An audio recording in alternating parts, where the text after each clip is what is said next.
In his 2005 Social Justice Report, the then Aboriginal and Torres Strait Islander Social Justice Commissioner, Dr Tom Calma, drew the nation's attention to the inequality of the health status between Australia's Aboriginal and Torres Strait Islander people and non-Indigenous Australians.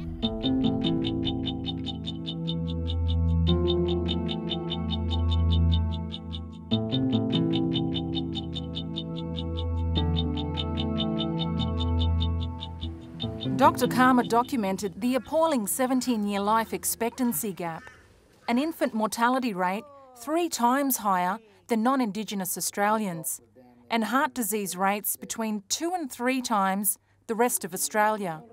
Dr Calma called on the governments of Australia to commit to achieving equality of health status and life expectation between Aboriginal and Torres Strait Islander and non-Indigenous people within 25 years. The campaign really did come about following on from a report, the Social Justice Report of 2005, where I looked at and devoted a chapter to look at the inequality of outcomes, health outcomes for Aboriginal and Torres Strait Islander people.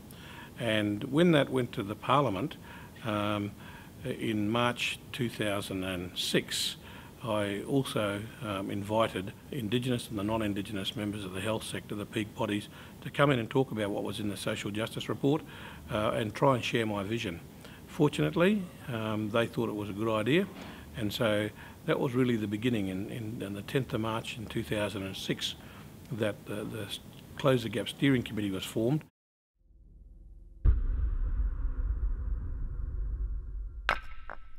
Major health and human rights organisations were pulled together as a coalition of partners led by the Australian Human Rights Commission. These partners worked together through a campaign steering committee to shape a clear direction, shared vision and common approach.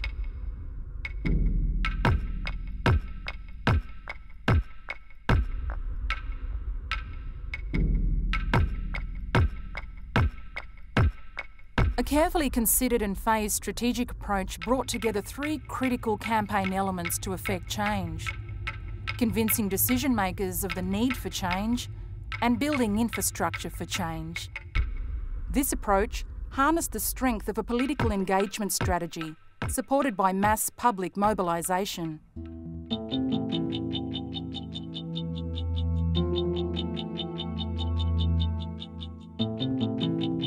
The Close the Gap Steering Committee combined people and organisations with skills in a range of areas.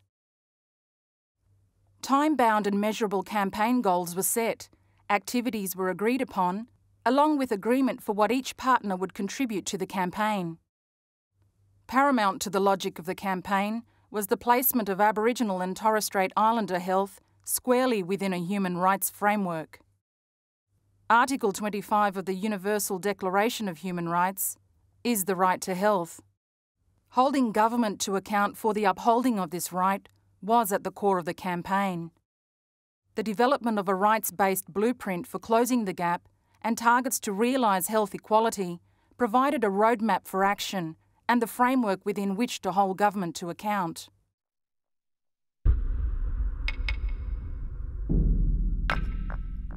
The establishment of the Close the Gap Campaign Steering Committee under Indigenous leadership has been highlighted as a unique and critical feature of the campaign.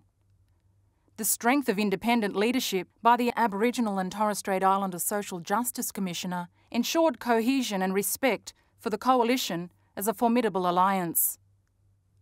The campaign was able to maximise timing of the electoral cycle to gain political traction, and developed with a multi-party approach.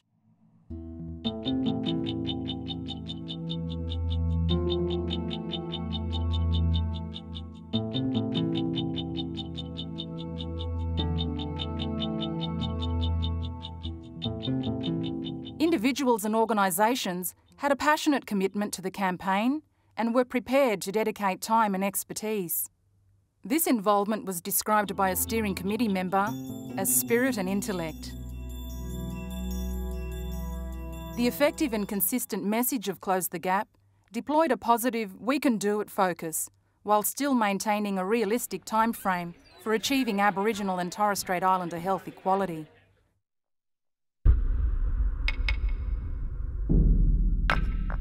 There's been quite a number of challenges in the process. You know, we're talking about a 25-year program here. We're starting to build up expectations. People want to see some activity happening, and so we've got to be able to you know, maintain and foster and develop that enthusiasm and keep people involved. There's some of the challenges. The challenges is making sure that political parties continually you know, stay focused about what needs to be done, not to expect overnight results, because it's not going to happen. You know, social change, emotional change, health change is going to take some time. But the evidence is that once the change starts to happen, it starts to pick up pretty rapidly. At times, there were different perspectives among committee members regarding ownership and leadership of the campaign. However, these issues were largely managed and did not take away from the overall campaign implementation. The strong leadership of the campaign was critical in managing these issues. Central to the success of the campaign in that regard has been the establishment of some relationship ground rules. The first of these ground rules is the principle of Indigenous leadership.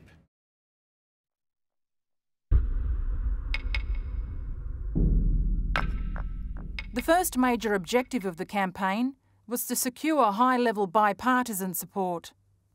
This was achieved early on with the signing of the Statement of Intent by the federal government, opposition and the Greens at the March 2008 Indigenous Health Summit. We've seen the Statement of Intent being signed in March 2008, and the Statement of Intent really does say that it's the government and the opposition leader and other ministers all signing a pledge to work with Aboriginal and Torres Strait Islander people and the health sector to be able to address this disadvantage. Very, very significant, because it's the first bipartisanship agreement that we've seen in Aboriginal and Torres Strait Islander affairs. What's equally important is that is now extended to all other mainland states and territories. They have also signed up to a Statement of Intent, both the government and the opposition, and to work in partnership with Aboriginal and Torres Strait Islander people. So this has now got national coverage, and people are starting to work positively towards addressing this issue. Some of the other major achievements that we've seen since the campaign started in 2006 is that in 2007 the Councils of Australian Government, that's all the Premiers and the Prime Minister, all agreed to address the Indigenous health disadvantage by the year 2030. We saw in November 2008 the government pledged $1.6 billion. These are all the governments of Australia to address chronic disease. They also picked up on a number of targets, 6 targets, which are called COAG targets.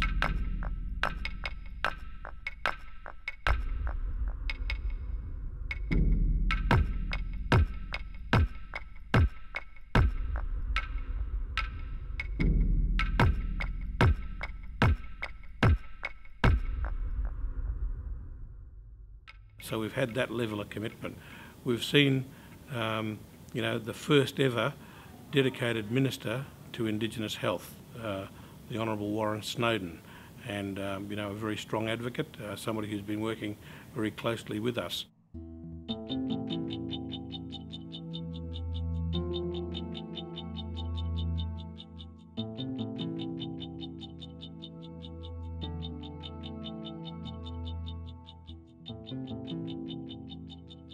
The COAG National Indigenous Reform Agreement of November 2008 commits all jurisdictions to achieving the Closing the Gap targets, defines responsibilities and promotes accountability among governments, provides a roadmap for future action and commits significant funding through national partnership agreements to assist in meeting the targets. National partnership agreements have been made for health, remote service delivery, remote housing, early childhood development, economic participation and public internet access. We've seen the Prime Minister agree, both the former Prime Minister and the current Prime Minister have agreed at the beginning of Parliament each year to give a report card on what's been achieved from the government's perspective in the previous year on closing the gap. The Close the Gap Steering Committee used this agreement to hold government to account by publishing their own shadow report. The central commitment of the Close the Gap campaign, through the Statement of Intent, is for the government to develop a long-term national plan of action capable of closing the health equality gap between Aboriginal and Torres Strait Islander peoples and non-Indigenous Australians. We've been able to influence the government in the way that they're thinking, and that's critically important. And I guess the final thing that they've agreed to is to start to work on the comprehensive national plan. And Warren Snowden has been charged with that responsibility to work with us to develop this plan. So we've seen quite significant foundations being laid in the last 5 years. We've still got a long way to go, of course. Partnership is another central commitment of the Close the Gap campaign's statement of intent. The government has now agreed to work in partnership on health equality at a national level.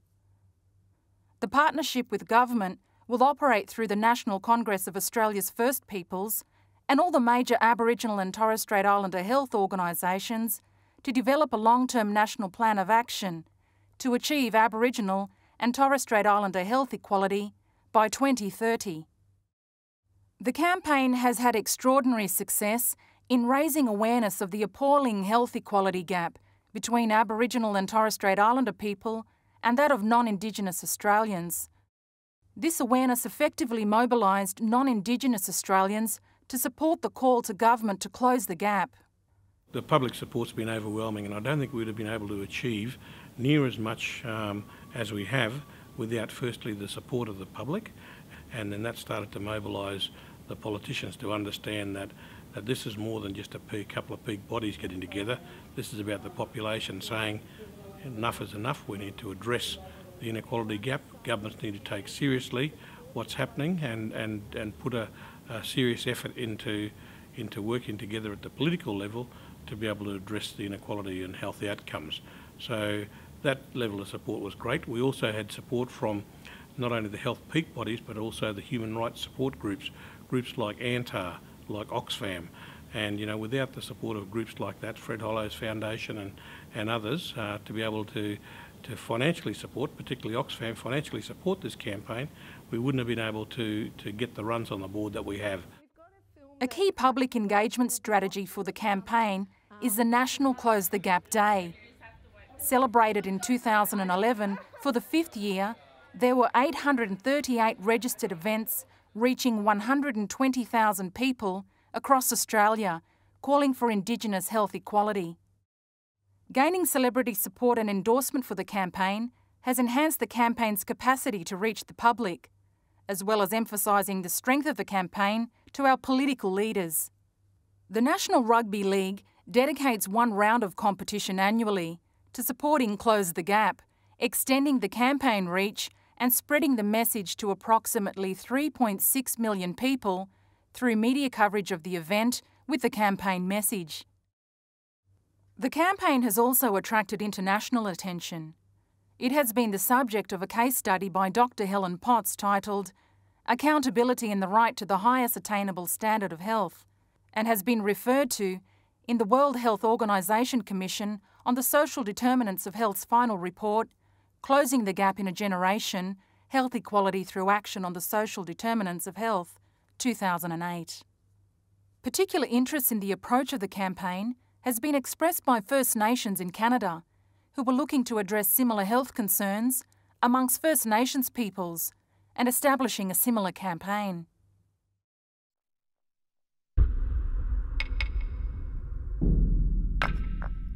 The key thing that leads to success is that you have to have a shared vision and a common understanding about what needs to be done.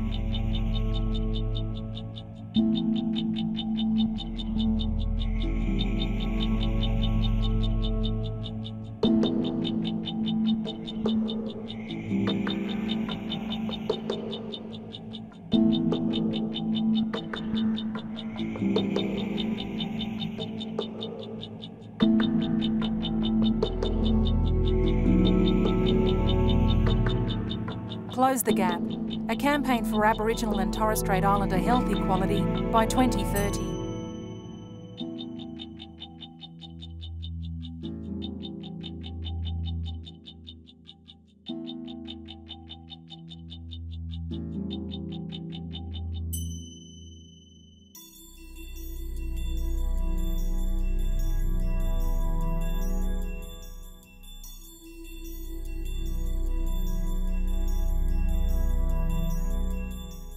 you.